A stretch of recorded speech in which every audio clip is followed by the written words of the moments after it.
Hey folks, how y'all doing? No man in the land of grills, and yes we are. We're gonna be doing, you know what we're gonna be doing today, folks? You read the description already. I get this all the time. Tom, if you only had one grill, which one would you choose? And I have an impossible time answering that question because they're all my favorite. But what I've decided to do is kind of break it down a little bit. And I do get this question quite often is, you know, what pellet grill would you choose? And you know, it's right in front of you here. It's a Z-Grills. It's their 600 series. It's one of their more inexpensive pellet grills. And you're saying, well, what do you know about pellet grills? So I haven't cooked on all the pellet grills, folks, but I've cooked on some expensive ones, the Camp Chef wood ones, which I've owned. I have cooked on RecTech. I've cooked on the Pellet Pros. You know, I like the Pellet Pro products. I have seen some of the Green Mountain stuff. I have seen, I actually, if you watch my channel, Tom Horseman at YouTube, you know that I've even owned at one point the Walmart Expert Grill pellet grill, and it wasn't bad. But this grill right here from Z-Grills, the 600 series, people from Z-Grills are probably not happy that I'm saying this because they would rather have me try and sell their bigger pellet grills because they probably make a little bit more money on it. But I've had this little 600 pellet grill, 600 series pellet grill for about a year now. And when I first got it, I said, okay, I'll do a couple videos on it, and then it's gone. But I keep reaching for this thing because it works outstandingly well. So we're gonna go through this pellet grill today. We're gonna take a look at the price, show you how it's how affordable it is, and how well built it is, and how well would possibly work for you, and how well it works for me. And you know, compared to, you know, I did a review earlier this spring on the new Traegers. I did a review on a Traeger that's $3,600, $3,600. This thing, when it's not on sale, is like $500, and when it goes on sale, a lot of times it's like $400. I don't understand it. So let's get into the Z-Grills 600 series. Show it to you online. Take a look at some of the other alternatives. Show you why I like it. So you know, and obviously I'll leave the link down below if you want to pick up one of them, folks. But if you're in the market for a pellet grill or want one that's just going to work, you don't have to pay a whole heck of a lot of money for it. This is it right here. Let's get into it. All right, let's take a look at it online. And the one I've got currently sold out, but they have another one, and it's even cheaper. The other one, this one is $4.99. This one, which is exactly the same but with some upgrades, is on sale currently for, I think, what did I see here? $429, I think. Yeah, $429. And it comes with a lot of cool things here, folks. You've got this cabinet in there. Let's just get down to more of the specifics here.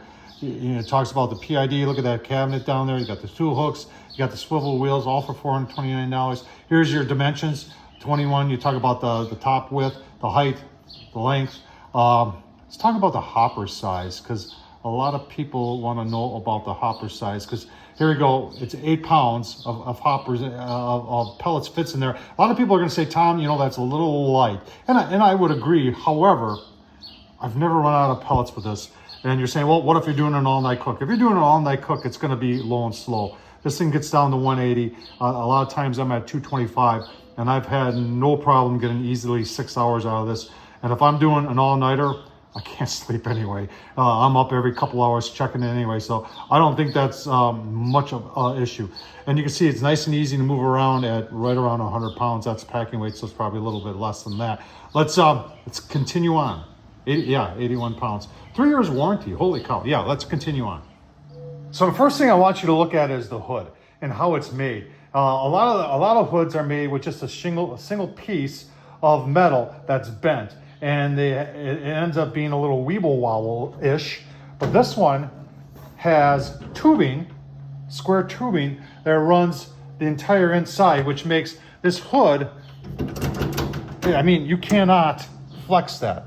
It won't warp, and it won't get dinged or dented around. It's just, you know, one of the first things, that was one of my very first impressions of this. I said, wow, look at that hood. I mean, that is going to hold its shape forever. Now, here's one of the biggest reasons I like this pellet grill, the 2 shelves. And you can see the upper shelf it's just slightly smaller than the bottom shelf. But you can put, I've had 2 spatchcock chickens up there. I've put a brisket flat up there. And the great thing is saying, Tom, why up there? Because then that allows me to put a drip tray underneath with some water in it, and it makes cleanup just a heck of a lot more easier. And this is One of the main reasons why I like this pellet grill so much is because of that. Now you're saying, well, you don't have a whole lot of headspace. That is true, but if you need the headspace, then you just cook on the bottom level. And as I said, we got the solid one-piece top shelf, and then the bottom grates is a two-piece. And like I said, this is after a year's worth of use, and it's still holding up just fine. All right, here's another reason. You look at that controller and say, well, there's nothing fancy there. That's a PID controller, folks. I'm gonna tell you right now, this thing dials itself in very, very well. And my hat's off to the people at Z Grills for coming up with an excellent controller. Now, downfall here, does not have any probes, any meat probes, but you know what, after a while, if you cook your stuff after a while, I find myself on the grills that do have meat probes, I hardly ever use them. I just don't. All right, so let's take a look at the grease tray. They did on this grill put one of these daisy wheels that opens up so you can get some flame in there. Now it's not gonna get you hot enough throughout the entire surface. And I never use pellet grills for searing anyway, but you can sear in just this area right here. But what I do like about it is that it is angled. You can remove that and cover this whole thing in aluminum foil, may clean up easier, but it is ribbed so it doesn't warp. And I like that thought that they did that. And it does have positive drainage to there and goes into a bucket. So like I always say, you got to get the grease out of the grill. This does a good job of doing that. All right, so there's your burn pot. Now, a lot of people, including me, have always said the burn pot's best in the middle, but this grill does a great job with that PID controller of dialing it in. And I like this burn pot because it's bigger, and it also makes ash cleanup very easy because all you got to do is take out this little thumb screw right here, just like that. And then this whole thing just lifts off and you can dump it out so you don't have to get the vacuum out. I really like that. And this is stainless steel. And I really like that. And the hot rod down there, well, I've had it over a year and there hasn't been any issues with the hot rod.